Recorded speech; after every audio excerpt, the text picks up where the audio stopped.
Hello, welcome to this video. In this video, we are going to cover the Physics Unit 3 study guide. This is going to include vectors, breaking them down into components and adding them. We are going to cover free body diagrams. And finally, we are going to cover problems with forces in 2 dimensions. So first we're going to break some vectors down into components. So if we needed to calculate the x and y component of a 100 Newton force vector pulling at a 30-degree angle, we could kind of draw our vector right here.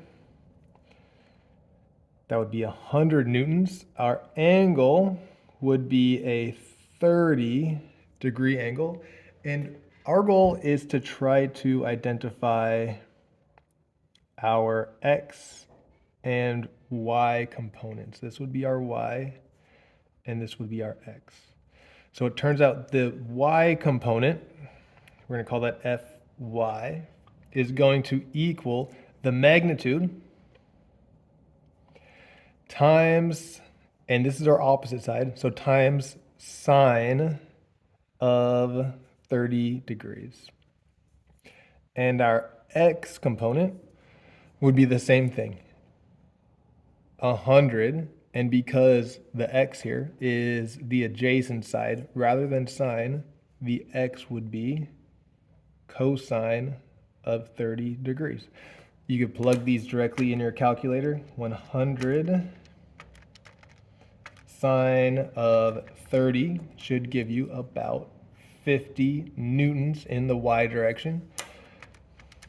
And 100 cosine of 30 should give you about 86.6 newtons in the x direction. If we had a question like this, calculate the x and y components of a 50 Newton force vector pulling at a 135-degree angle, there's a couple different ways to solve this. So your angle is going way out over here. This would be 135 degrees. The first way I'm going to show solving it is whenever we're given an angle that comes from our x-axis right here, our 0 degrees, we could know that the x coordinate is going to equal the magnitude, sorry, let me put the magnitude here, 50 newtons, the magnitude 50, cosine the angle, 135 degrees. And y component would be 50 sine of 135 degrees. And we could calculate these right now. 50 cosine 135. And we'll notice we get a negative number, about negative 35.4 newtons. And that's because we're going in the negative x direction going this way. And for our y, we're going to find out that we get a positive because we're still going in the positive direction up this way. So that would be positive 35.4 newtons. The other way you can think about this is if this is a flat line right here, you know this whole angle has to be 180 degrees. So if this is 135, this right here would have to be a 45-degree angle. And from that, you can do it very similarly to this question, where you're using that 45-degree angle and your f of x would be 50 cosine of 45. And you would just have to remember the direction you're going. Because it's negative, your answer will end up being negative. And you'll find that that equals the same amount, negative 35.4. And for your y direction, you're going in the positive direction, 50 sine of 45. Either one of these ways works. It's just whatever way you're used to. All right, so now we're going to be adding two-dimensional vectors. So if we take a look here, find the magnitude and angle of the resultant vector by adding 30 newtons pulling to the right. So we got to force 30 newtons to the right. 30 newtons. and 40 newtons pulling up. 40 newtons. So the way you would add these is you put them end to end. So here's your starting point. You're going over 30 and you're going directly up 40. And we're trying to identify this new vector right here. And because this is a perfect right angle, we could use Pythagorean theorem. A squared plus B squared equals C squared, or the way we could write this out, our resultant, I'm going to use a capital R, is going to equal the square root of 30 squared plus 40 squared.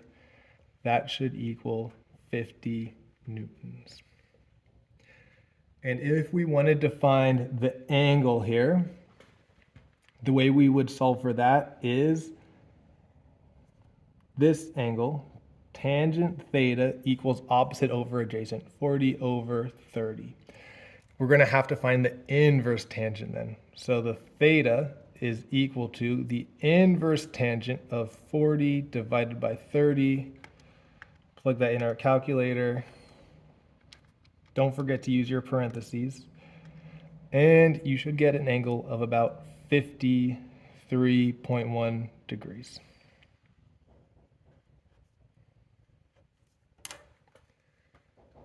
I'm going to skip forward a few because I think the next one is pretty similar.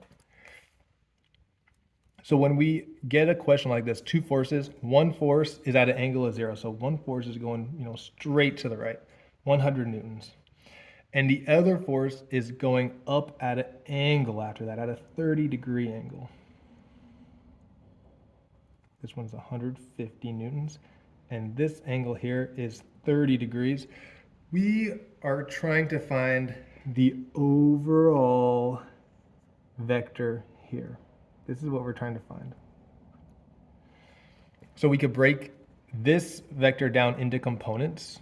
This we're going to call x, and this right here we're going to call y.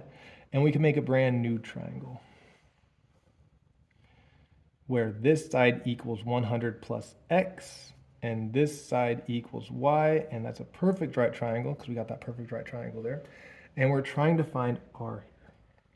So to find r, the resultant, that's our magnitude of that vector, we need to first find x and y here. And we know that x is going to equal the magnitude there, and this is very similar to what we just did these types of questions. 150, our magnitude, times cosine of 30. And we could do that, 150 cosine 30, we get a wonderful 130 newtons. So over here, 100 plus x, this would equal 230. And then the y side, y equals, it would also be 150, and it's the opposite side, so sine of 30. We can plug that in, 150 sine 30, we get a perfect 75 newtons. So this will be 75. Just like the last question when we're trying to find r, we're going to use Pythagorean theorem. 230 squared plus 75 squared equals r squared. We could rewrite that r equals a square root of 230 squared plus 75 squared. We'll plug that all in on the calculator, all in one go here. 230 squared plus 75 squared. And it comes out to just about, we're going to round it just a little bit, 242 newtons. That is our magnitude. The next thing it asks for is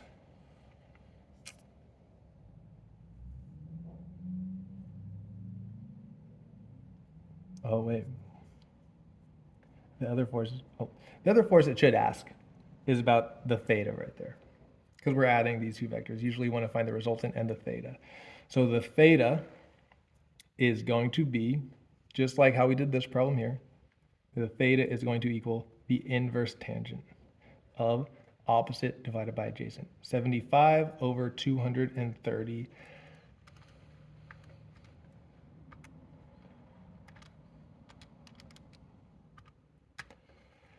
And it is about 18 degrees.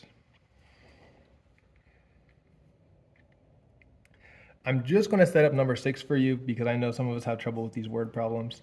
I'm not going to do any of the solving. You guys got that at this point. Kim runs 200 meters west. So we got to remember north is up top, east, south, west. Never eat soggy waffles. So west is going to be this direction. 200 meters. And then 300 meters at 20 degrees west of north. So you can imagine this would be a line going straight north. She's going to continue 300 meters. This right up here would be 20 degrees. So you are trying to identify, here's her starting position. You're trying to identify that vector right there and this angle right here.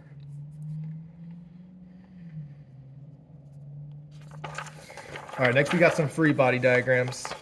I like to draw pictures with my free body diagram sometime if it gets a little bit tricky. So we got here a block is being pushed across a table against friction at a constant velocity. So if we got a constant velocity, that means our net force equals 0. So, we got our little block here. This block, first thing I like to think, this block, it's got gravity and it's on a table. So it's got a normal force. They cancel out. They should be the same length. It is being pushed, so that's going to be our contact force. We'll call it FC for contact force. And because our net force is equal to 0, our force from friction has to balance it out. It's still going at a constant velocity, but that net force is 0. It's not accelerating at all. In this next question, the block is being pushed against friction and it's accelerating, which means the F net is not 0. It is not at equilibrium. So when we're drawing this free body diagram, we're going to have gravity and a normal force still. And our pushing force is going to be a stronger force than our friction. And I exaggerated it there so you could see this force is going to be stronger than that friction. Next, we got a rope pulling a box across a table at 30-degree angle against friction at a constant velocity. So we got, again, we got our box. Think about these forces. Always think, is there gravity? Almost all the time, unless I say, it's in space, gravity. And it's on a table. Cancel that out with our normal force. This is being pulled, so there's a table here. And it's being pulled across the table with a rope. So here's our tension. And that is 30 degrees. And the friction is the box directly on the table. So we have friction in this direction. And all these forces are going to be canceling out, constant velocity. So when we think about all the types of forces we have 3 vertical forces: normal force, the vertical from the tension, and the gravity. Those all have to cancel out. And we have 2 horizontal forces: the force from the tension in the x direction and the force of the friction. Those would be canceling out. A box at rest on a 20-degree incline. So now we got some incline problems. That's steeper than 20 degrees. We're going to pretend 20 degrees. You got a box here. It is not moving. Our gravity, and with the incline problems, I like to draw pictures first, and then I'll do my free body diagram after. So gravity is pulling that thing down. That's force of gravity. The normal force is perpendicular. See, this would be a right angle here. Not with gravity, but with the surface. That would be our normal force. And friction would be pulling out this way, you know, holding that box in place. There's only 3 forces, and it's at rest, so your F net equals 0. So all we got to do is we would have to tilt this way, and that would be our free body diagram. Notice how gravity kind of tilts that way a little bit to the right. Normal force is straight up, and friction is straight back. So we could draw it here, draw these dotted lines. The normal force should be going straight up. Friction is going straight back, and your gravity is going forward a little bit. It's not going forward a lot. That is going to be a 20-degree angle forward. And what these type of questions are really common. And what we really have to get is, because the net force is 0, we know that our vertical forces cancel out. The normal force is equal to your y of your gravity. So we could say they're going to be opposite signs, but the normal force is equal to the negative of the y component of the gravity. And we know friction is in the negative direction. The x component of the gravity is in the positive direction. F of friction is equal to negative the x component of the gravity. So this can really help you out for slope questions where the block is arresting. A block is sliding down an incline of 20 degrees against friction at a constant acceleration. So again, constant acceleration.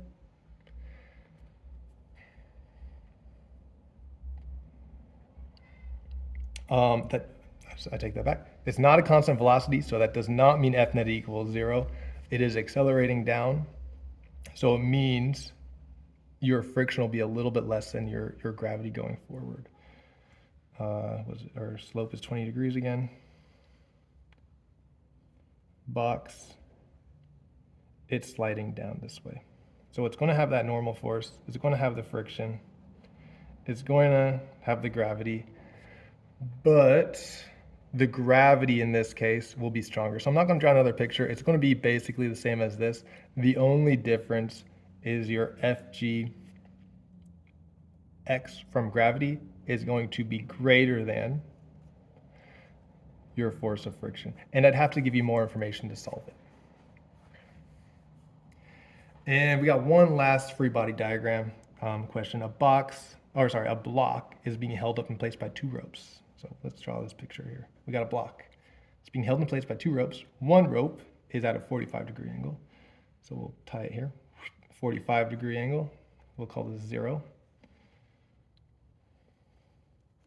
And the other rope is at a 120-degree angle, which, you know, here's 90. So this whole thing would be 120 degrees. And, you know, that's basically our free body diagram, to be honest. You got gravity going down. Never forget gravity. You got force tension 1 at 45-degree angle. And you got your force tension 2 at 120. And from here, it's at equilibrium. F net equals 0. What we know is that the 2 horizontal forces, those 2 have to cancel out.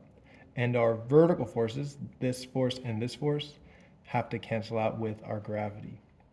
So if we wanted to write those out, it would be ft1x equals negative ft2x.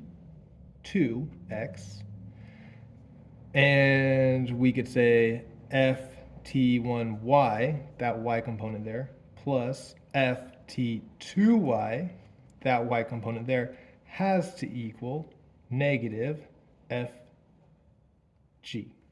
because that'll be in the negative direction. So they have to cancel out.